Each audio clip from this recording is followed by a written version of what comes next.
Hi കൂട്ടുകാരെ, നമുക്കിന്ന് ഏത്തപ്പഴം വെച്ച് ഇലയട റെഡിയാക്കണത് കണ്ടാലോ? നിങ്ങളെൻ്റെ വീഡിയോ കണ്ടുകൊണ്ടിരിക്കുമ്പോൾ തന്നെ നിങ്ങൾക്ക് ഇഷ്ടപ്പെടുകയാണെങ്കിൽ ഒന്ന് ലൈക്ക് ചെയ്തേക്കണം കേട്ടോ. നിങ്ങളുടെ ഫീഡ്ബാക്ക് എന്താണെങ്കിലും ഒന്ന് കമൻറ്റ് ബോക്സിൽ അറിയിച്ചേക്കണം കേട്ടോ. എന്നാൽ ശരി, നമുക്ക് വീഡിയോയിലേക്ക് കിടക്കാം. 4 ഏത്തപ്പഴം പുഴുങ്ങിയിട്ട് ഒന്ന് ഉടച്ചെടുത്തതാണ് കേട്ടോ. ഉള്ളിലെ കുരുവൊന്നും കളഞ്ഞിട്ടില്ല കേട്ടോ. ഞാൻ ഉള്ളിലെ അരി ഉണ്ടല്ലേ, അതൊന്നും കളഞ്ഞിട്ടില്ല. എന്നിട്ട് പൊട്ടറ്റോ മഷർ കൊണ്ട് ഒന്ന് ഉടച്ചെടുത്തതാണ്. നമുക്കിത് മാറ്റി വെക്കാം. ഈ ഒരു ചെറിയ ഗ്ലാസ്സിൽ അരിപ്പൊടി എടുക്കണ്ട കേട്ടോ. ഇത്രയും ഞാൻ എടുത്തേക്കണത്.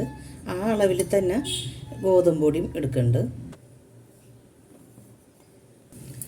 ഗോതമ്പ് പൊടിയും അരിപ്പൊടി ഇട്ട് കൊടുത്തിട്ടുണ്ട് കേട്ടോ. പാകത്തിന് ഉപ്പ് ഇട്ട് കൊടുക്കാം. ഉപ്പിട്ടിട്ട് നല്ലോണം ഒന്ന് മിക്സ് ചെയ്ത് കൊടുത്തിട്ടുണ്ട് കേട്ടോ. തിളച്ച വെള്ളം ഉണ്ടാ, അതൊഴിച്ചിട്ടൊന്ന് മിക്സ് ചെയ്ത് കൊടുക്കാം.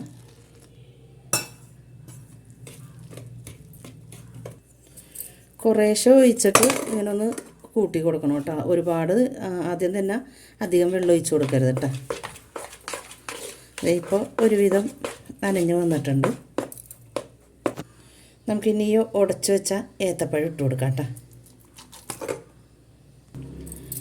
ഏത്തപ്പഴം ഇട്ടിട്ട് നല്ലോണം ഒന്ന് മിക്സ് ചെയ്തെടുക്കാം. ഞാനിത് അരച്ചെടുക്കാത്തത് നമുക്ക് അട റെഡിയാക്കി കഴിയുമ്പോൾ നമുക്ക് കടിക്കാൻ പാകത്തിന് കിട്ടാൻ വേണ്ടിയിട്ടാണ് കേട്ടോ അങ്ങനെ മിക്സിയിൽ അരച്ചെടുക്കാത്തത്.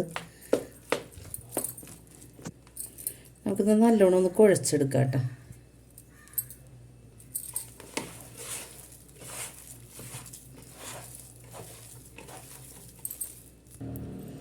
നമുക്കിതിലേക്ക് 1 ടീസ്പൂൺ നെയ്യ് ഒഴിച്ച് കൊടുക്കട്ടെ. ഞാൻ ഇങ്ങനെ കയ്യിലെടുത്തിട്ട് ഒഴിച്ച് കൊടുക്കുകയാണ്. ഇത്രയും ഒഴിച്ച് കൊടുക്കുന്നുണ്ട്. ആ 1 ടീസ്പൂൺ നെയ്യും കൂടി ഒഴിച്ചിട്ട് ഒന്നും കൂടി കുഴച്ചെടുക്കാം കേട്ടോ.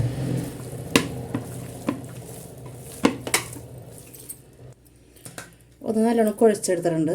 നമുക്കിത് മാറ്റി വെക്കാം മൂടി വെച്ചിട്ട്. അട റെഡിയാക്കുമ്പോൾ നമുക്കൊരു ഫില്ലിങ് ഉള്ളിൽ വെക്കണം. അതിന് ഞാൻ ഒരു പാത്രം തേങ്ങ എടുത്തിട്ടുണ്ട്. കുറച്ച് കശുവണ്ടി ഒന്ന് നുറുക്കി വെച്ചിട്ടുണ്ട്. പിന്നെ ശർക്കര ഉരുക്കിയത് എടുത്തിട്ടുണ്ട്. ശർക്കര നമുക്കൊരു 3-4 ടേബിൾ സ്പൂൺ ഇട്ട് കൊടുക്കാം കേട്ടോ.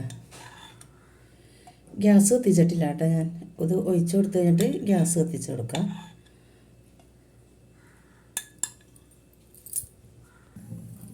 നാല് ടേബിൾ സ്പൂൺ ശർക്കര നീര് ഒഴിച്ച് കൊടുത്തിട്ടുണ്ട് കേട്ടോ. ഇതിപ്പോൾ നല്ല കട്ടിയിലിരിക്കുകയാണ്. ഒന്ന് ചൂടായി വരുമ്പോൾ ലൂസായി വരും കേട്ടോ. ഇപ്പോൾ ദേ ലൂസായിട്ടുണ്ട് കേട്ടോ. ഒന്ന് ചെറുതായിട്ട് ചൂടായി വന്നിട്ടുണ്ട്. നമുക്കിതിലേക്ക് തേങ്ങ, നമ്മളെടുത്ത് വെച്ച തേങ്ങയില്ലേ, അതിട്ട് കൊടുക്കാം. തേങ്ങ ഇട്ടിട്ട് നല്ലോണം ഒന്ന് മിക്സ് ചെയ്ത് കൊടുക്കാം. അതിൻ്റെ ഒപ്പം തന്നെ കശുവണ്ടി ഇട്ട് കൊടുക്കേണ്ട. വറുത്ത കശുവണ്ടി ഒന്നും അല്ല കേട്ടോ. അതിലേക്ക് ഏലക്കപ്പൊടി ഇട്ട് കൊടുക്കാം കേട്ടോ. നല്ലോണം മിക്സ് ചെയ്തെടുത്തിട്ടുണ്ട്. നമുക്കിനി ഗ്യാസ് ഓഫ് ചെയ്യാം. ഇത് ഞാൻ വാഴയിലേക്ക് എടുത്തിട്ടുണ്ട് കേട്ടോ. ഞാൻ കുറച്ച് വാഴയില ഞാൻ ഇങ്ങനെ വാട്ടിയെടുത്തേക്കണേണ്. കുറച്ച് ഞാൻ വാട്ടാതെ എടുത്തിട്ടുണ്ട് കേട്ടോ. നമുക്കിത് അട റെഡിയാക്കാം. കുഴച്ച് വെച്ച മാവിൽ നിന്ന് നമുക്ക് കുറച്ചെടുക്കാം കേട്ടോ. ഒരു പാത്രത്തിൽ കുറച്ച് വെള്ളം എടുത്തിട്ടുണ്ട്. വെള്ളം തൊട്ടിട്ട് നമുക്ക് പരത്തിയെടുക്കാം കേട്ടോ. ഞാൻ പരത്തി എടുത്തിട്ടുണ്ട് കേട്ടോ. നമുക്ക് അതിൻ്റെ ഉള്ളിലേക്ക് നേരത്തെ റെഡിയാക്കി വെച്ച ഫില്ലിങ്ങില്ലേ, അതിട്ട് കൊടുക്കാം. ഫില്ലിങ് ഇട്ട് കൊടുത്തിട്ടുണ്ട് കേട്ടോ. നമുക്കിത് മടക്കി കൊടുക്കാം. മടക്കി കൊടുത്തിട്ടും ഒന്ന് ഇങ്ങനെ പരത്തി കൊടുക്കാം കേട്ടോ. അപ്പോൾ ആ കട്ടിയൊക്കെ ഒന്ന് കുറഞ്ഞ് കിട്ടും. നമുക്കിത് മാറ്റി വെക്കാം. അടുത്തത് ഞാൻ വെക്കണ്ട കേട്ടോ. ഇതുപോലെ ഇങ്ങനെ പരത്തിയെടുക്കാം കേട്ടോ. വെള്ളത്തിൽ തൊട്ടിട്ട് ഇങ്ങനെ ഒന്ന് പരത്തിയെടുക്കാം. ഫില്ലിങ് ഇട്ട് കൊടുക്കാം. ഇതുപോലെ നമുക്ക് ബാക്കിയുള്ളതും ചെയ്തെടുക്കാം കേട്ടോ. എല്ലാം ഞാൻ റെഡിയാക്കി എടുത്തിട്ടുണ്ട് കേട്ടോ. നമുക്കിനി ഇത് അപ്പച്ചമ്പിൽ വെച്ചിട്ട് ആവി കയറ്റിയെടുക്കാം. വെള്ളം വെച്ചിട്ട് അപ്പച്ചമ്പ് എടുത്ത് വെച്ചിട്ടുണ്ട് കേട്ടോ. അതൊന്ന് തിളച്ച് വരുമ്പോൾ നമുക്ക് അട പെറുക്കി വെക്കാം. വെള്ളം തിളച്ച് വന്നിട്ടുണ്ട് കേട്ടോ. ഞാൻ ലോ ഫ്ലെയിമിലേക്ക് ആക്കി കൊടുത്തൊക്കെയാണ്.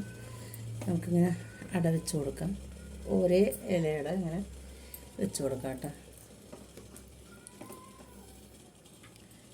ഞാൻ ഇത്രയും വെച്ച് കൊടുത്തിട്ടുണ്ട്. നമുക്കിതൊന്ന് ഒരു 15 മിനിറ്റ് ആവി കയറ്റിയെടുക്കാം. ഒരു 15 മിനിറ്റ് ആയിട്ടുണ്ട് കേട്ടോ. നമുക്കിതൊന്ന് തുറക്കാം. നമുക്കിത് എടുത്തിട്ട് വേറെ പാത്രത്തിലേക്ക് മാറ്റാം. ഞാനത് എല്ലാം ആവിയേറ്റി എടുത്തിട്ടുണ്ട് കേട്ടോ. ഇനി ഒരു തട്ടും കൂടി ഇരിപ്പുണ്ട്. ഞാനതൊന്ന് തുറന്ന് കാണിക്കാം കേട്ടോ. ഇത് ഞാൻ കുറച്ചെടുത്തിട്ട് ഇലയൊക്കെ മാറ്റി വെച്ചിട്ടുണ്ട് കേട്ടോ. ഇത് നമുക്കിത് ഞാനൊന്ന് പൊട്ടിച്ചെടുക്കാം കേട്ടോ. ഇതേ നല്ലോണം ഇതേ ഉള്ളിലൊക്കെ നല്ല ഫില്ലിങ് ഇരിപ്പുണ്ട്. നിങ്ങളിത് തീർച്ചയായിട്ടും ഒന്ന് ട്രൈ ചെയ്ത് നോക്കണം കേട്ടോ. എൻ്റെ വീഡിയോ ആദ്യമായിട്ട് കാണുന്ന കൂട്ടുകാരുണ്ടെങ്കിൽ ഒന്ന് സബ്സ്ക്രൈബ് ചെയ്ത് കൊടുത്തേക്കണം കേട്ടോ. തൊട്ട് കാണുന്ന ബെല്ലൈക്കൻ ഞെക്കിയാലേ ഞാൻ ഇടുന്ന വീഡിയോയുടെ നോട്ടിഫിക്കേഷൻ വരുള്ളൂ. നിങ്ങൾക്ക് ഈ വീഡിയോ ഇഷ്ടപ്പെടുകയാണെങ്കിൽ ഫാമിലിക്കും ഫ്രണ്ട്സിനും ഒന്ന് ഷെയർ ചെയ്ത് കൊടുത്തേക്കണം കേട്ടോ. നിങ്ങൾ തീർച്ചയായും ഒന്ന് ട്രൈ ചെയ്ത് നോക്കുകയും ചെയ്യണം കേട്ടോ.